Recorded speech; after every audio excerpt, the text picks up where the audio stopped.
तो बच्चों, विज्ञान के सेशन में आप लोगों का स्वागत है। कार्य तथा ऊर्जा, ये जो हमारा टॉपिक चल रहा है, इसमें आज हम लोग बात करने जा रहे हैं ऊर्जा संरक्षण का नियम के बारे में। ऊर्जा का संरक्षण होता है, जैसा हम लोग जानते हैं कि ऊर्जा एक फॉर्म से दूसरे फॉर्म में चेंज हो जाती है ना। हम लोगों ने इससे पहले वाले सेशंस पे देखा था कि कैसे जो सोलर एनर्जी है, जो सूर्य ऊर्जा है, वो कैसे रासायनिक केमिकल एनर्जी में चेंज होती है। और हम लोगों ने और भी बहुत एग्जांपल्स देखे थे कि कैसे एक पोजीशन पे के आने के बाद जब किसी चीज में गति आती है तो उसमें किस प्रकार ऊर्जा का एक देखते हैं कन्वर्जन होता है। तो इस प्रकार हमने बहुत ऐसे एग्जाम्पल्स देखे हैं जहां पर हमने ये देखा है कि जो हमारी एक प्रकार से एनर्जी दूसरे प्रकार में चेंज हो रही है। केमिकल एनर्जी कैसे एक चेंज हो रही है, जब हम लोगों ने देखा कि ये जो हमारे फ्यूल्स जो हैं, जितने हमारे ईंधन है, जब जलते हैं तो वो हमें हीट एनर्जी देते हैं, है ना।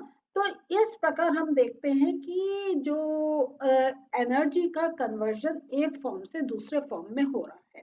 इसी को हम डिटेल में आपका जो जैसे समझा रखा है उसको और डिस्कस करेंगे। तो चलिए बुक खोलते हैं अपनी। तो यहाँ पे बच्चों देखिए, ऊर्जा संरक्षण के नियम में हमको ये बता रहे हैं कि जो हमने क्रियाकलाप ये 11.13 और 11.14 में सीखा था कि ऊर्जा एक रूप से दूसरे रूप में वो परिवर्तित हो सकती है। तो यहाँ ये देखिए, ये हम लोगों ने ये देखिए यहाँ जो ये दो हमने देखे थे कि जैसा मैंने आपको अभी बताया था कि हमारा जो एक एनर्जी ट्रांसफॉर्मेशन कैसे होती है, जो सूर्य की एनर्जी लेकर प्लांट से पूरा अपना भोजन बनाते हैं, है ना। और ये हमने मानव क्रियाकलापों के बारे में भी बात करी थी कि कैसे वो अनेक मानव क्रियाकलाप तथा हमारे द्वारा उपयोग किए जाने वाले युक्तों में ऊर्जा रूपांतरण सम्मिलित है, जिसमें हम लोगों ने बात करी थी कि कैसे जो एक फॉर्म ऑफ एनर्जी है वो दूसरे फॉर्म में चेंज होती है। तो ये जो पूरी प्रक्रिया होती है, तो इसमें जो हमारे चारों तरफ, हमारे निकाय में हमारे चारों तरफ जो कुल ऊर्जा का क्या हुआ है, तो ये एक आपके सामने प्रश्न आता है कि इस प्रक्रिया में निकाय की कुल ऊर्जा का क्या हुआ। कि जब हम देख रहे हैं कि एक एनर्जी फॉर्म दूसरे एनर्जी फॉर्म में चेंज हो रहा है, तो कुल ऊर्जा का क्या हुआ। तो यहाँ अगर हम इस बात को, इस प्रश्न पर ध्यान दें, तो ऊर्जा रूपांतरण की अवस्था में निकाय की कुल ऊर्जा अपरिवर्तित रहती। तो कुल ऊर्जा में कोई परिवर्तन नहीं होता है, ना तो वो कम होती है ना ही वो इंक्रीज होती है। तो ये एनर्जी का संरक्षण का नियम, जिसको law of conservation of energy कहते हैं, कि एनर्जी एक फॉर्म से दूसरे फॉर्म में चेंज हो रही है, उसमें उसका वेस्टेज नहीं हो रहा है। और ऐसा भी नहीं है कि जब एक फॉर्म से दूसरे फॉर्म में हो रही है तो कुछ कहीं का किसी प्रकार का एनर्जी में एक इंक्रीज हो रहा हो। तो ये ऊर्जा संरक्षण के नियम के अनुसार अगर हम बात करें, तो ऊर्जा केवल एक रूप से दूसरे रूप में रूपांतरित हो सकती है, ना तो इसकी उत्पत्ति की जा सकती है ना ही इसका विनाश किया जा सकता है। और ये law of conservation of energy ये बहुत इंपॉर्टेंट है। ये अक्सर अगर कहें, ये एग्जाम में कहीं ना कहीं किसी रूप में जरूर पूछा जाता है। तो ये आप ध्यान रखिएगा कि ये जो ऊर्जा है इसको हम अपनी तरफ से नहीं एक वो कर सकते हैं। तो ऊर्जा का एक केवल एक रूप से दूसरे रूप में रूपांतरण होता है, ना तो हम इसकी उत्पत्ति, ऊर्जा की हम अभी उत्पत्ति भी नहीं कर सकते और ना ही विनाश कर सकते। जो सोलर एनर्जी है वो बाय नेचुरल आ रही है, हम उसकी और उत्पत्ति करना चाहें वो हमारे लिए पॉसिबल नहीं है, ना ही इसका विनाश करना पॉसिबल है। इसी तरीके से जो हमें कोल से, हमें पेट्रोलियम से हमें जो एनर्जी मिल रही है, या हमें जो केमिकल से जो हम भोजन लेते हैं उससे हमारे अंदर केमिकल प्रोसेस चल रहे हैं, एनर्जी हमारी प्रोड्यूस हो रही है, तो वो एक नेचुरल प्रोसेस है जो सोलर एनर्जी से का यूज करके प्लांट्स ने भोजन बनाया। तो सोलर एनर्जी वो केमिकल एनर्जी में फॉर्म में आ गई है, और वो जब हम खा रहे हैं वो हम कार्य करने में कर रहे हैं, और हम किसी चीज को इधर से उधर ट्रांसफर कर रहे हैं, कुछ मूवमेंट कर रहे हैं, तो हम वो वाली एनर्जी दूसरे फॉर्म को हम ट्रांसफर कर रहे हैं, हम उसका कहीं वो एनर्जी का कहीं भी वेस्टेज नहीं हो रहा है। तो यहाँ जो आपको कह रहे हैं कि ये जो चेंज हो रहा है, तो वो चाहे चेंज से पहले या चेंज के बाद कुल ऊर्जा सदैव अचर रहती है। ऊर्जा संरक्षण का नियम प्रत्येक स्थिति तथा सभी प्रकार के रूपांतरणों में मान्य है। ये नहीं है कि हम एक फॉर्म, अगर हम कहीं एक फिजिकल से केमिकल, केमिकल से फिजिकल में कहीं चेंज हो रहा है, किसी भी फॉर्म का एनर्जी का ले, उसमें हमें हर फॉर्म में ये जो law of conservation of energy है, ये एक ये एक स्टेबल रहती है। मींस कहीं ना तो उसका एक क्रिएशन हो रहा है, ना ही उसका कहीं कुछ वेस्टेज हो रहा है। एक और आपको यहाँ पे उदाहरण देकर बता रहे हैं कि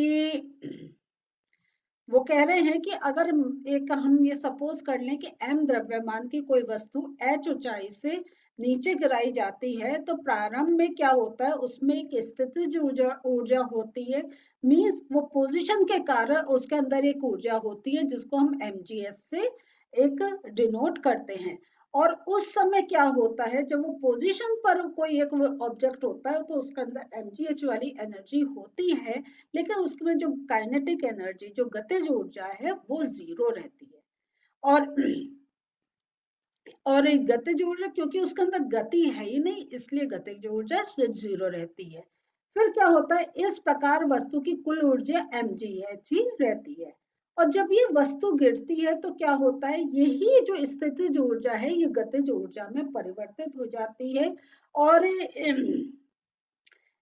और इसमें देखिए, यहाँ ये कह रहे हैं कि अगर हम किसी एक क्षण पर देखें, तो वस्तु का वेग जो v है, वो गतिज ऊर्जा हाफ वी mv² होगी।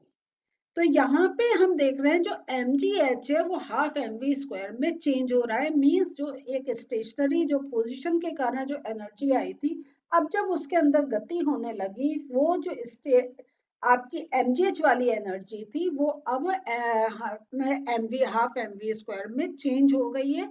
वही जो स्थितिज ऊर्जा थी, वो अब गतिज ऊर्जा में चेंज हो गई है। तो और जैसे जैसे वस्तु नीचे गिरती है, इसकी स्थिति ऊर्जा जो होती है, जो पोटेंशियल एनर्जी होती है, वो कम होती चली जाती है, और जो गतिज ऊर्जा होती है वो इंक्रीज होती चली जाती है, क्योंकि वो जितना अर्थ के पास आती जाती है, अर्थ का अट्रैक्शन उतना ज्यादा एक इंक्रीज होता चला जाता है। और जब बिल्कुल वो एक धरती के पास बिल्कुल आ जाती है, उससे टच होने वाली होती है, उस समय h जीरो हो जाता है, जो हाइट है वो जीरो हो जाती है, क्योंकि हम जो भी हाइट ले रहे हैं, वो धरती जिस लेवल पर वो गिर रही है उसको बेस मानते हुए हम हाइट लेते हैं।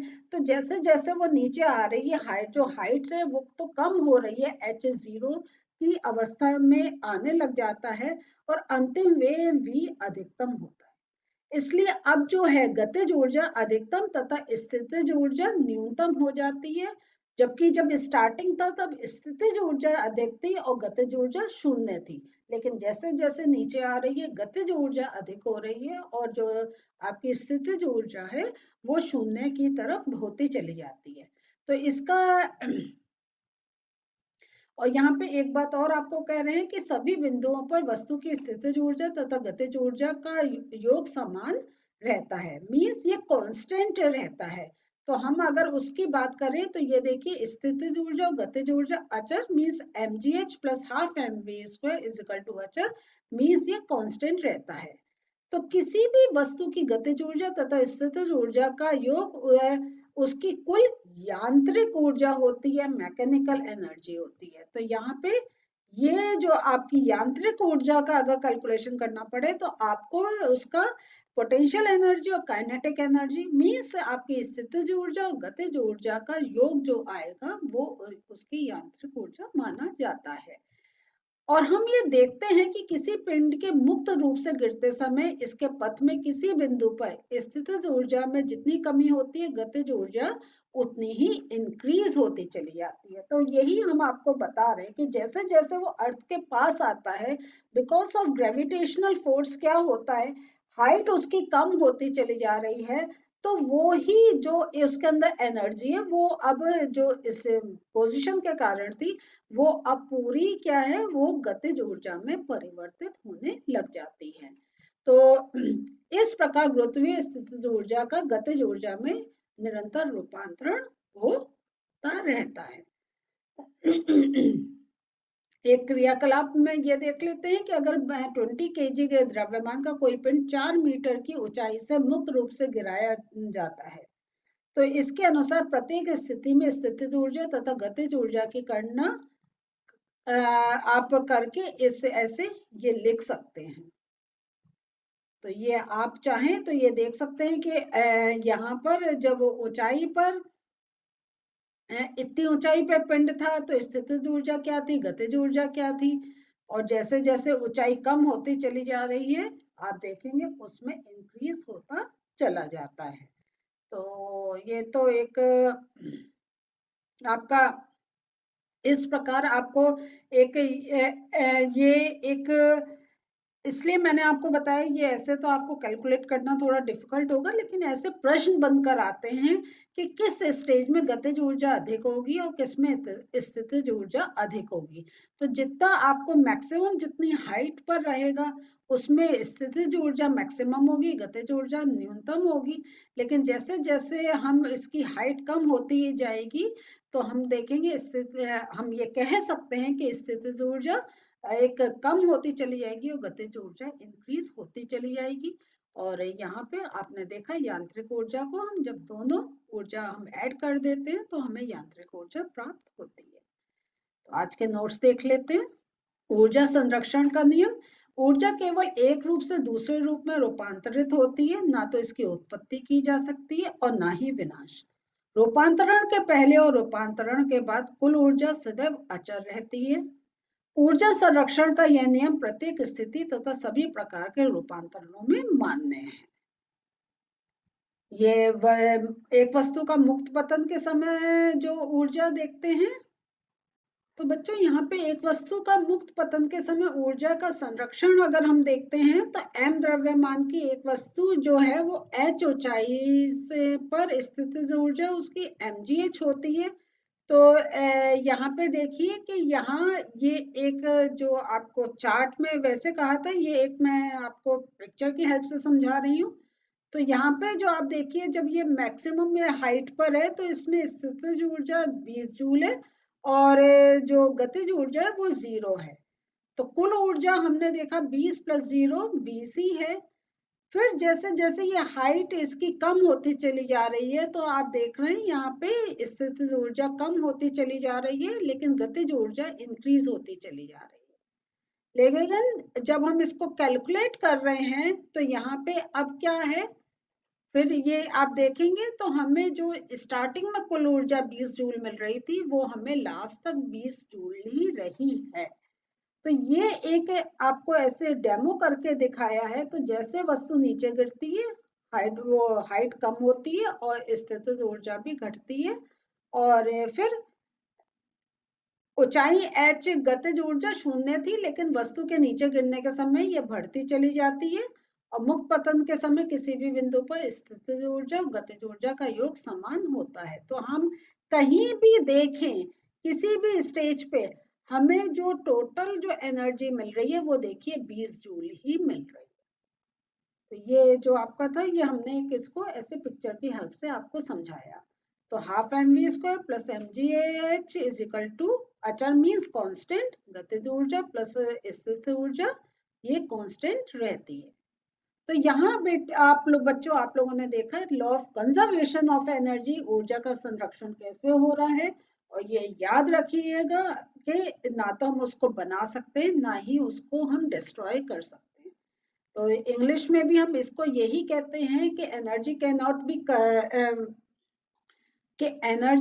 Be created nor be destroyed but it remains always constant. तो यहाँ हम यही चीज समझिए कि एनर्जी एक फॉर्म से दूसरे फॉर्म में जरूर चेंज हो जाती है लेकिन वो कहीं भी उसका डिस्ट्रक्शन नहीं होता है। तो आज की यही लर्निंग थी। अगले सेशन में नेक्स्ट टॉपिक लेंगे, मिलते हैं फिर से, बाय।